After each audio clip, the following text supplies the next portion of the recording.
Hello, welcome to Relation Tales. Today we're going to have some more stories from Reddit. But before we start, it would be so much appreciated if you would subscribe to my channel, like the video if you enjoy it, and maybe leave a comment down below. These simple clicks would mean a lot to the future of this channel and really reward the effort that I put in every day. And now, without further ado, let's go. Here is my story. Girlfriend of 3 years has been cheating on me for months. I confirmed evidence in video, photos, and messages. She has 2 relationships, 2 boyfriends. I'm not sure if the other guy knows either. I'm not hurt or angry. It's only been a week since knowing.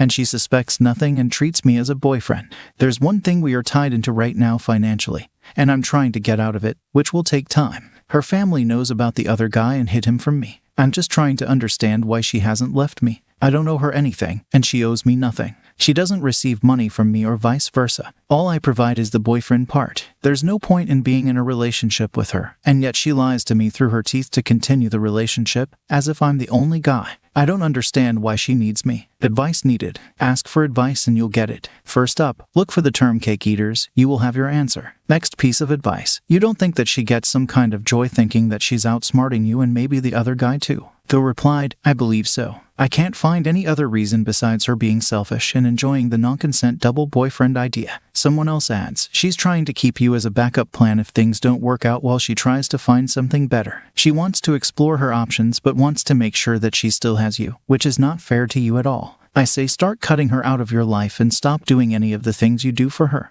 Make plans without her. Stop doing the little things. Don't tell her about your day. Don't be a jerk, but don't show that you care about her anymore. Remove her from your life, and the same for her family. Anything you've done for her, if possible, undo it. They're not worth your effort. Yeah, there's truth to the comments here. Opus some cheaters get a kick out of the secrecy. Cheaters think they're so smart. It's all about the ego boost they need to feed. OS update. This post is an update on my previous post. Since there were comments on an update, yes, I did confront her. But I didn't tell her that I knew. Instead, I asked her questions about if she loved me, if she would ever hurt me, etc. I did it in a way where she wouldn't notice, and she didn't. At the moment, I even asked her about showing some photos at these events where the other boyfriend was at, and she did, but not from the gallery or photo app, just the pictures she would want me to see. Zero hesitation. She kept lying but said something that stuck to me. She said I deserve better out of nowhere. And I asked if I deserve better, should I leave? She said no, you deserve better, but I don't want you to leave. I recorded half of the conversation. I kissed her on the cheek, and she noticed I was off just from this. But I said I was sick, asked her to fix this financial situation, and told her to let me know when she got home. She didn't, and I blocked her from there on everything. There was no point for me to confront her. She would have lied more, gaslit me, or worse, got angry at me. She knew what she was doing and still wanted me around. She has no heart and admitted she was selfish, hid things, and thought all men are trash, which she said it herself. She considered herself a feminist that day, but she isn't like this. I believe she fought with her other boyfriend, so she was upset. Since I did some last-minute snooping on social media before blocking, funny how she comes to me. I'm not hurt nor heartbroken. This has not changed my opinion on women in relationships. It was long-term relationships who I did want to progress. However, I'm happy that I found out before anything. All her actions are red flags. Cover-ups made sense to why sometimes I felt miserable and misunderstood. I feel relieved that I was not wrong in how my gut felt sometimes with her. She gave me bad energy while I always carried positive energy. I learned a lot and picked up a quote that made sense. The reality is if people want to cheat, they're going to cheat, and there's nothing you can do about it.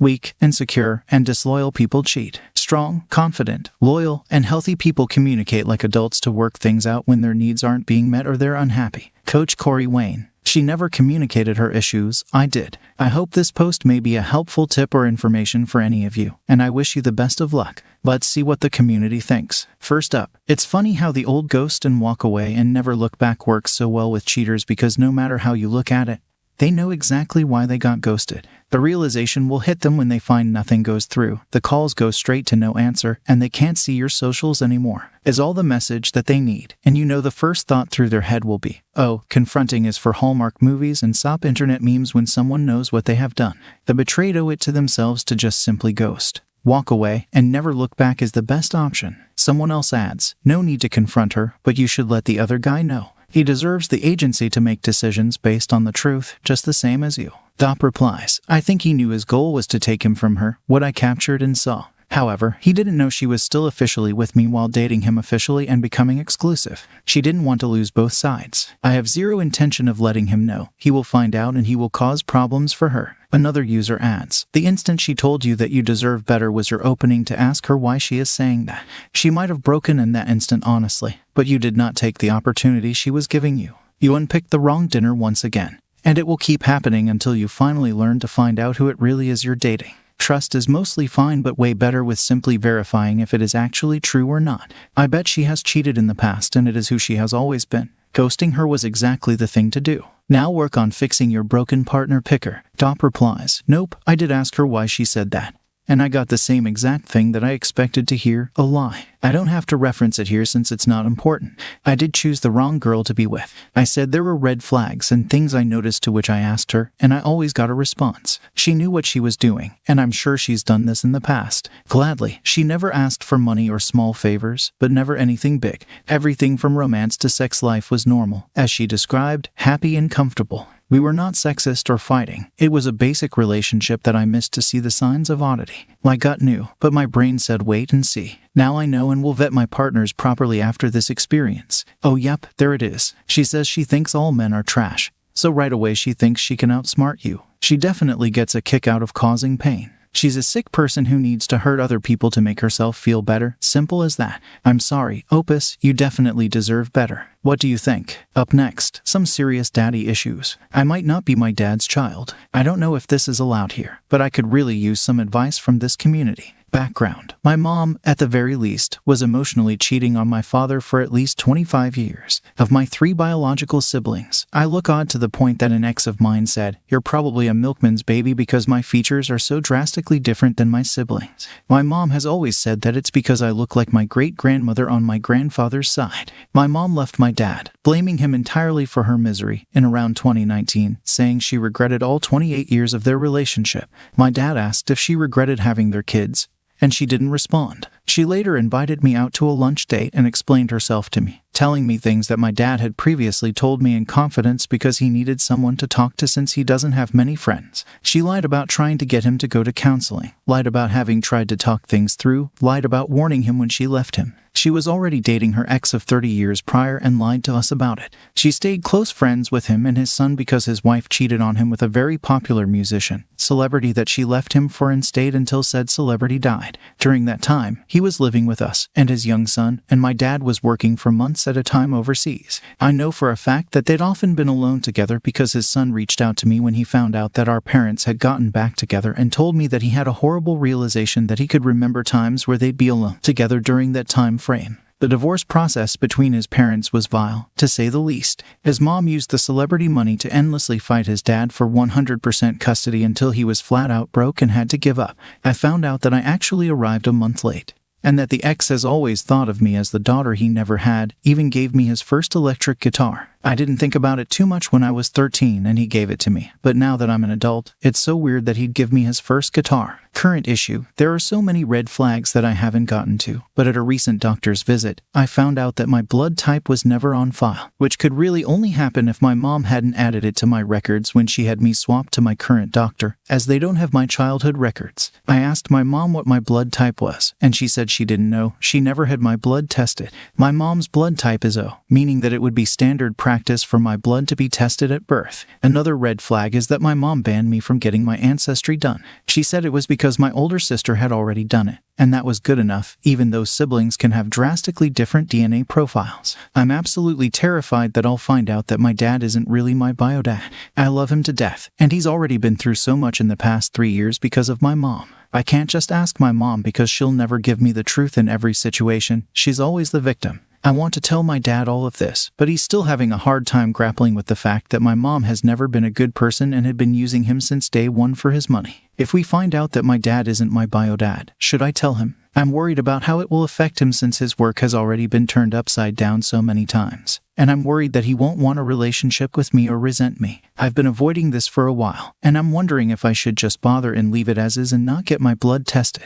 I'm sorry, Opus. This is some heavy information. You absolutely should tell him. Opus replies, clearly your mother is hiding something. You and your dad have a right to know what your mother has been hiding all these years. It will just solidify the fact that your mother is a horrible person. Update: I have decided that I will be getting my blood tested and my DNA tested on the same day in about a month or two. Time: if the results of the tests come back, and my mom did have more than just an emotional affair like she claims, I will call my dad and inform him ASAP, which may not be as quickly as I get my results, as he's out of the country in a different time zone for work, as he was for most of my parents' relationship. I'm still terrified out of my mind what the possible results could mean for my family, especially for my dad if my suspicions are correct. My dad has been in therapy since before my parents were separated, but I worry that's not enough. Part of me keeps telling me to wait longer to get the test done.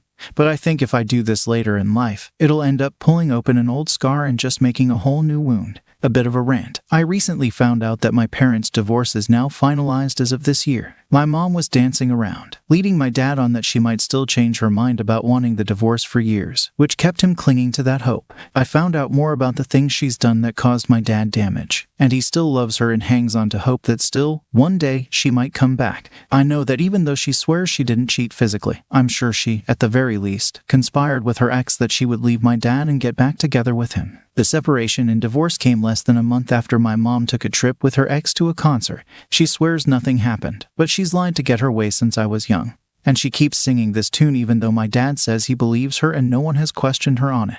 I pretend I'm not, but I'm so angry and heartbroken. I don't get why she can't just give everyone, including herself, peace of mind and give her family the whole truth so that we can move on. Let's get a reaction from the community. It goes like this: I hope you minimize contact with your mother. She sounds like a terrible human being and doesn't even realize how deep the trauma extends to her children. You will struggle having your own healthy and happy relationships due to how awful your mother was because this is the example you see. No matter how self-aware, subconsciously, it affects you and will cause you to struggle too. The Opus replies, my mom and I have had a rough relationship from the get-go. This is really just the cherry on top. I'll be going no contact with her by the time I have children because she's abusive on a lot of levels. And I don't want her anywhere near my children. She has tried to get me to cheat on and then leave my significant other for someone 6 years older with money. So guess who isn't getting an invite to our wedding next year? It's sad to know that your father still loves your mother despite everything she has done to him. Hopefully, whatever comes from this DNA test will allow you the closure that you need. Update: Hi, it's been a while. A lot has happened in my life since my last update. Things got busier and busier in life. I had to put off the test. And then some really crappy things happened, and then some sweet. I originally intended to get a DNA test, but I chickened out. I just couldn't and can't do it, and I most certainly can't do it now. For the small chance that I'm not his biological child, I can't pull him through that. My dad told me that while digging through an old computer, he came across an old file that couldn't be opened due to the age of it. So he downloaded a program that allowed him to open the file and was surprised to see that there were emails, love letters, poems that she had written to the man she left him for. These files date back to the mid-90 seconds, early 2000 seconds, the time frame between my sister and sometime after my birth. In these letters, he didn't divulge the content directed towards her ex, and honestly, I don't want to know. She's talking about how sterile of a marriage she was in, how my dad didn't actually love her, how she didn't actually love him, wondering why she was with him, that she had to be fake around him, that she couldn't upset him, so she had to pretend to be someone else, that she was miserable and unhappy, that she was staying with him for the kids, etc. My dad is now completely out of love with her, but he is now completely broken. He is not depressive, luckily, but I believe his heart is completely shattered. Me and my siblings' entire childhood, every happy moment we had as a family, is now tainted by the idea that she was miserable the whole time, that everything he thought was happy was actually awful and resented. These letters pretty much confirmed that she was with him for money and stability. And after doing some math, it seems that she and her ex, the man she left him for, had only been broken up for a few months before she and my dad had met. Everything he thought he knew was flipped on its head. Everything about this has reignited a rage in my heart. My dad has already gone through so much. I don't want to put him through further devastation. My dad, after finding these files, printed them and gave them to her in an envelope and attached a letter to it and told her not to speak to nor contact him ever again. He has since started avoiding her like the rotten soul she is. She, as per usual, is pretending nothing happened, that she has done no wrong. I called a friend and talked to him about doing the test. He is my closest friend. I consider him family. He said that knowing me, if I do this test and I found out my dad isn't biologically my dad, that it will destroy me. In the end, it will only cause more pain. He's right. My dad has already been dealt a critical blow. I can't contribute to his pain further. She stole his future and past from him and tainted both. If I get a test just for the sake of knowing, my family will still find out about it, as we are always actively searching for missing family on DNA databases. I don't care about what kind of backlash that woman would get if that news came out. F her. Let her finally suffer the consequences. But I don't think my dad could handle it well. It may not be my place to say that he can't handle it. I don't know if my own heart could take seeing him in more pain. Just thinking about me and my siblings' childhood happy memories is painful enough for him. Well, I know, regardless of if he is, in fact, not my biological father, that at the end of the day, he is still my dad and always will be. I don't want to add that pain onto his heart. I feel it may be selfish of me to not do this test, but I ultimately believe that it is for the best. I do see similarities in his face and mind between his family members and mine. While I do not look at all like my siblings, it's still possible. Not surprising, she is also no longer with the ex and is seeing a new man that she refuses to call her boyfriend, as she is too old to have a boyfriend. I think that woman is completely dead in my heart now for some reason. For years, I've been holding on to this microscopic hope that someday she will redeem herself and be a real mother. That hope is illusional, I know, but it was there, and I think it's finally gone. She's dead to me, but I'm so incredibly angry about how she has completely broken my dad. He didn't deserve any of this pain, and there's nothing I can do about it. In conclusion of all of this, I am his daughter, whether or not he is biologically my dad. I believe that in this world, we choose our family, and genetics do not earn your right to be one's family. Family is who you would shed blood for, and so my blood is fundamentally his blood. I'm hoping that this painful chapter of my life can finally close. I have just had a major life change. My dad is in town helping me. I intend to spend more time with my dad. Hopefully, we can make new memories without her, and his retirement years won't be overshadowed by her and her narcissism. I hope my family can heal. You're absolutely right. Of blood or not, it doesn't matter. He is your father, and he always will be. He raised you, and he loves you. That's all that matters. I'm sorry your mother has put you both through the ringer. Here's to the healing journey ahead. What would you do? Would you have gotten the test? Why or why not? That's the story. If you liked it, please support us with a like as well as subscribe to our channel. Write in the comments what you think about the story. Thank you for being here with us.